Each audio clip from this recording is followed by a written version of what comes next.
Assalaamu calaykum. Maanta waxaan idiin sharxi doonaa filim horor ah. Waxaana lagu magacaabaa Piranha DD. Daawo oo taxadar. Like iyo subscribe noo saar. Waxaa laga yaabaa dhanka ka fuuta laakiin ay qiimayn noo leedahay. Sanad ka hor waxaa aad looga naxay kadib markay ka soo muuqdeen raxan burcadbadeed ah oo ka dhacay harada Victoria oo ay ku xasuuqeen daraasiin dhalinyaro ah iyagoo ku raaxaysanaya fasaxa guga. Wararka raadiyaha ayaa dah ka qaadaya in Victoria ay noqotay magaalo ruuxaana. Masiibada dhacday awgeed ayaa dad deegaan ah ay ka tageen hantidoodii, taasoo sababtay in dhaqaalihii deegaanka uu burburo. Sanad guuradii ka soo wareegtay dhacdadaas, dadka xasuusta dhacdadan la yaab kale waxay isweydiiyaan haddii weeraray dilaaga uu mar kale soo laabto, iyagoo ka walwal qaba inuu soo laaban doono. Arizona Mo iyo Clayton waxayna miisaameen isu gudubka harada si loo soo saaro meydka noole weyn. Markay u soo dhawaadeen si ay uga soo saaraan, afkiisa ayuu wax ka soo baxay kadib markuu ku dhuftay. Si tartiib ay u soo jiideen iyagoo dareemay inuu wax ku socdo. Kadib markay damceen inay ku iftiimiyaan caloosha noolaha dhintay, aad ayay ula yaabeen. Kadib wuxuu soo daayay ukun kale iyagoon fahansanin ukumaha. Kadibna waxay ku shideen dab. Kadibna mar kale ayuu soo daayay ukun. Kadibna si lama filaan ah ayuu u qarxay isagoo soo daayay ukumo badan. Kadibna ukumihii biyaha dhexdeeda ayay galeen. Ukumihii yaryara ayaa hal mar wada dilaacay. Kadib waxay noqdeen burcadbadeed yaryar oo horey dadka u dhameeyay. Isla markiiba labadii qof ee beeraleyda ayay cuneen. Xeer kadib ninka ayaa soo baxo madaxa ka qeynay kalluunbadeedkii ka hor inta uusan ku dhicin isagoo meyda. Beer biyaha lagu dabaasho u dhow chat ayaa ku duubayay xayeysiis lagu diyaar garoobayo dib u furitaanka weyn ee aasaaska. Markuu arkay inantii uu sadoga u ahaa lagu magacaabo Maddie, markay timid ayuu ka joojiyay duubista filimka si uu u salaamo, waxayna ku canaanaysaa inuu bedelo ilaaladoodii hore oo uu ku bedelo qoobka ciyaar. Wuxuuna u ballan qaaday inuu keeno shaqaaleysiin cusub. Kaliya wuxuu isku dayayaa inuu dhabeeyo ballanta Maddie. Kadib Maddie wuxuu u sii wadaa beerta biyaha. Kadibna wuxuu muujinayaa qaybta cusub ee biyaha oo dadka qaangaarka iyo haweenka ay ku dabaashaan. Tiirka cirifka barkada waxaa ku taala TV fidsan, wuxuuna muujinayaa muuqaalka dadka ka soo baxa barkada. Maddie ayaa isku dayaysa inay ka takhalusto kamarada. Waxay xasuusisaa Jed inay hantida kala badh ay leedahay. Si kastaba ahaatee, Jed wuxuu farta ku fiiqay in aanay wax awooda u lahayn inay wax qabato sababtoo ah isaga ayaa iska leh saamiga ugu badan xilli ay xaflad u sameynayeen shaqaalahooda. Habeenkaas Maddie waxay waqti la qaadatay saaxiibadeed Ashley iyo saaxiibadeeda kale Shelby kadib markay in muddo ah ka maqnaayeen iyada, maadaama ay jaamacad ku jirto oo ay wax baranaysay. Berry ayay u muujinaysaa inay rabto weli inay kusii jirto dugsiga, ayna aad ugu xistay waayihii hore ay ka raagtay maadaama ay shaqayso mashquulkeegina uu batay. Waxayna waqtigaas sheekaysanayaan saxaabtiidii ay kala raageen. Si lama filaan ah Kyle ayaa yimid, waana nin boolis ah oo ku kaftamaya inuu u sheego Maddie cabitaanka da'da yar iyo daroogooyinka isagoo jooga goobta biyaha ee baarka. Kyle wuxuu muujinayaa inuu doonayo inuu dib u soo nooleeyo xiriirkoodii hore, laakiin Maddie waxay muujisay inay ku soo laabato keliya xagaaga, mana aysan dhicin xiriir masaafo dheer. Shelby iyo saaxiibkeed Josh ay go'aansadeen inay dabaashaan. Kadib way dabaashaan biyaha ayayna isku rusheeyaan. Kadib Shelby waxbay dareentay, waxayna u malaynaysaa inuu Josh yahay. Kadib Josh wuxuu ku dooday inuusan waxba sameynayn. Dib waxay dareentay raaxo la'aan biyahana ay wax ku jiraan. Sidaa darteed waxay go'aansatay inay ka baxdo biyaha. Meel kale, Ashley iyo saaxiibkeed Travis waxay joogaan meel aan ka fogeyn haraha. Waxay ku jiraan gaadhiga mana dareensan inuu baabuurku la dhaqaaqayo. Kadib waxay ku xirtay bir, kadibna furi ayay meel gelisay. Kadib baabuurkii ayaa si tartiib u bilaabay inuu dhaqaaqo. Kadib Travis ayaa si lama filaan ah u laagay bireega. Baabuurkan wuxuu bilaabay inuu quuso. Kadib wuxuu weydiiyay furaha, iyaduna way weydaa. Kadib way raadisay laakiin waxay go'aansatay inay baabuurka ka baxdo si degdeg ah. Kadib waxay isku dayday inay ruxruxdo. Kalluumadii dadcunka ayaa yimid oo rabay inuu cuno Travis, halka Ashley ay ku qaylinayso caawimaad xagga sare ee baabuurka. Kadib markay ka egtay daaqada, Travis ayaa feeray muraayada, iyadoo cuduud maangaaban ayay sii wadaa qaylo. Kadib gaadhigii ayaa biyaha hoos u galay. Maalinta xigta, Maddie ayaa Shelby weydiisay Ashley iyo Travis sababtoo ah ma aysan soo xaadirin shaqada. Shelbyna ma aysan arag iyaga. Shelby ayaa dareentay laba wayna ma tagtaa. Waxaana ku soo kordhacay nin lagu magacaabo Big Dave, waxayna u hambalyeysay booliska Josh maadaama uu helay baska, laakiin qofna kuma jiro gudihiisa. Kyle ayaa u sheegtay in ay u badan tahay inay meel ku dhuumanayaan, laakiin Shelby weli way ka walwalsan tahay maqnaanshahooda. Waxaana walwalkeega sii kordhinay maadaama taleefanka qaba weyday. Markii dambe Maddie waxay u soo dhawaatay Shelby si ay ugu qalbi qaboojiso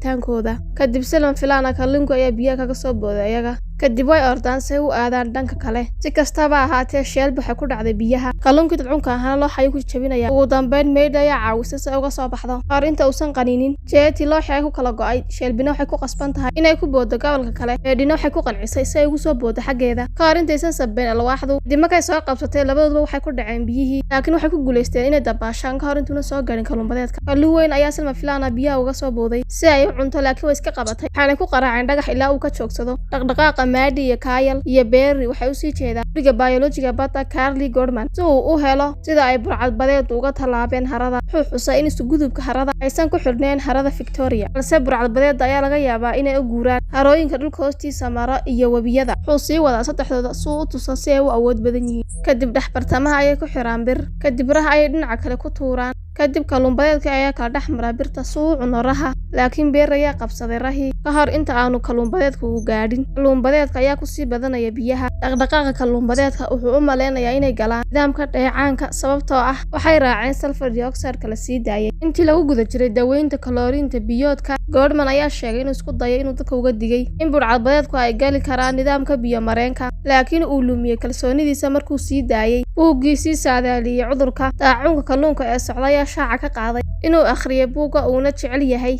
Goodman kadib wuxuu mid walba siinayaa buuggiisa. Markay Maddie ay weydiisay sababta uu Barry u akhriyay buugga cilmiga biologiga badda, waxa uu sheegay inuu rabay inuu wax ka barto waxyaabo Maddie oo uu xiise u qabay. Maddie waxay tilmaamtay in beerta biyaha la furayo waa inay hubisaa maalinta xigta biyo-mareenka iyo dhuumaha ka baxaya harada gunteeda hoose. Maydka Ashley waxay weli gacmaha ku haysaa furihii. Kadib kalluunbadeedka ayaa fareega goostay oo furihii ka tuuray, waana furihii ay ku xidhay habeenkaas Travis. Waxaan aragnaa Ashley inay dhimatay, laakiin Travis weli ma soo muuqdo. Shelby ayaa aad uga niyad jabsan maqnaanshaha Ashley. Dhanka kale, Maddie waxay weydiisay Barry inuu la quuso si ay u hubiso dhuumaha ka soo baxaya harada. Barry waxa uu qirtay in aanu dabaalan karin, sidaa awgeed waxay ku qasbanaatay inay keligeed gasho biyihii. Kadib si tartiib ayay u degtay, iyadoo eegaysa shabagyada. Kadib waxaa kaga soo baxay tuumbada burcadbadeedkii. Weerar ayuuna ku qaaday, wuxuuna ka qaniinay cagteeda, iyadoo dib ugu soo dabaalanaysa dusha sare. Kyle iyo Josh ayaa caawiyay oo ka soo saaray. Shelby ayaa si lama filaan ah u gariirtay markii ay caloosheeda wax ka dhaqaaqeen. Aad ayuuna u argagaxay markuu arkay buraashka. Kadib kalluunbadeedka ayaa qaniinay, kadibna wuxuu u soo booday dhinaca jikada. Kadib si liidatay iskaga gooyay bartii uu ka qaniinay. Shelby markiiba way kacday oo waxay aragtay burcadbadeedkii oo uu ku qaraacaya sagxadda jikada. Markay ku istaagtay, aad ayay u argagaxday. Markay daaqadda ka eegtay Josh, isagoo hanaaqsan ayaa gadaal ka soo istaagay, isagoo mindi sita oo ku qaylinaya goor dambe. Kyle oo la kulmay Jed si uu lacag uga helo, maadaama ay iska indhatirayaan ceelka sharci darrada ee biyaha ka soo dhaansada webiga dhulka hoostiisa, ayaa shaaca ka qaaday. Wuxuuna shaaca ka qaaday in Maddie ay hubisay tuubooyinka harada, iyagoo iska indhatiraya khataraha kala duwan ee soo socda. Wuxuu si maldahan u sheegay in ceelku uu noqon karo kalluunbadeedku meel kale u ka galaan beerta biyaha, wuxuuna sheegay in aanu danaynaynin. Barry ayaa yimid qolka Maddie, wuxuuna weydiinayaa haddii ay dib ula soo noqonayso Kyle. Maddie ayaa u sheegtay in aysan yeeli doonin. Kadib Josh ayaa maqla cod, kadibna waxaa timid Shelby, waxayna uga sheekaynaysaa dhacdadii ku dhacday. Kadibna isbitaalka ayaa loo qaaday. Maddie oo saxanka qubayska ku dhex muquuratay kalluunbadeedkii yaryara ayaa bilaabay inuu ka soo dego tuubada, iyada oo ay indhuhu isku xidhan yihiin, waxayna ku riyoonaysay riyo xun. Kadib indhaha kala furtay. Maalintii xigtay, dad aad u tiro badan ayaa saf u galay si ay u galaan beerta biyaha. Dhibaatii Fallon oo weli la tacaalaya dhaawacii ka soo gaadhay, lugahana uu ku waayay weerarkii burcadbadeedka. Dhaawac halis ayaa soo gaadhay sanadkii hore, welina uu ka baqayaa inuu galo biyaha. Laakiin saaxiibkii Andrew ayaa tilmaamay inuu ku dabaasho barkadda carruurta, ayna tahay tallaabada koowaad ee looga gudbi karo cabsidooda. Fallon ayaa u sheegay Andrew inuu ku dhex tuuro barkadda, laakiin si lama filaan ayuu maskaxdiisa u bedelay oo uu ku tuuray Andrew. Ugu dambeynna wuxuu u adkaystay inuu ku riixo barkadda isagoo baqaya. Kadib Jed wuxuu soo bandhigay David Hasselhoff oo ah badbaadiye caan ah. Kadibna haweenkii iyo dadkii meesha isugu yimid ayaa u soo qulqulay si ay sawir ula galaan. Dhanka kale, Maddie waxay ogaatay rabitaanka sharci darrada, waxayna ka hadashay arrintaas, waxayna uga digtay in kalluunbadeedku laga yaabo inay soo maraan tuubooyinka. Laakiin Jed ayaa caddeeyay walaac.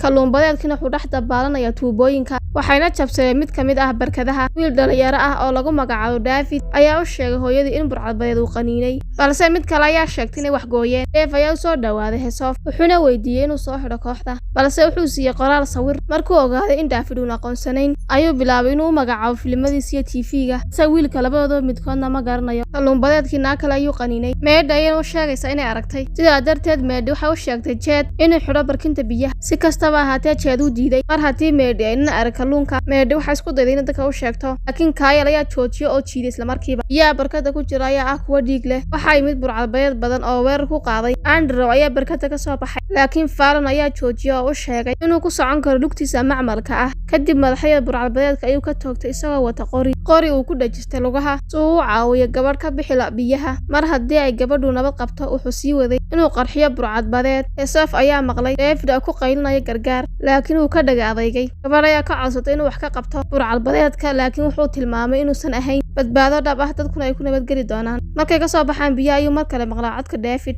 kadib mar labaad ayuu iska dhaga tiraa. Heesof aakhirkii waxa uu orday si uu caawiyo wiilka yar isagoo qaylinaya ka hor inta aanu gaadhin. Wiilkiina uu neefsan kari lahaa biyo ayuuna ku jiraa, waxaana uu arkay inuu qabow ku jiro. Kadib markuu wiilkii yaraa biyaha ka soo saaray, Heesolf ayaa aad ugu farxay inuu soo badbaadiyey ilmaha. Maydh ayaa markiiba ku soo laabatay aagga barkadda oo ay wejiga ka qaraacday Jed, waxayna garatay inay u baahan yihiin inay barkadda biyaha ka shubaan. Markaas ayay Beeri faraysaa inuu shido toorka biyaha si uu biyaha u nuugo ka hor intaan u socon saldhigga bamka. Beeri waxa uu qortay inuu jeclaaday Maydh waxay xustay inay garan weyday sababtoo ah waxay u malaynaysaa inuu ku kaftamayo. Jidka matoorka weyn Big Dave ayaa weydiiyey Beeri inuu soo saaro kalluun-badeedka oo qaniinay, kadibna meel xun ayuu ka qaniinaa. Wuxuu raacaa Beeri ilaa saldhigga. Jed oo damcay inuu baxsado wuxuu la kulmay gabar yar oo ka murugaysan geerida hooyadeed, kadibna aad ayuu uga xumaaday u murugooday. Inanta marka uu ka cudur daartay waxoogaa wuxuu siiyey lacag. Markii Jed uu ka soo baxay beerta biyaha, silig boor oo sudhna ayaa madaxa ka gooyey. Naag ayuu madaxii ku dul dhacay, kadibna waxay ku tuurtay barkadda, halkaas oo ay ku cuneen burcadbadeedkii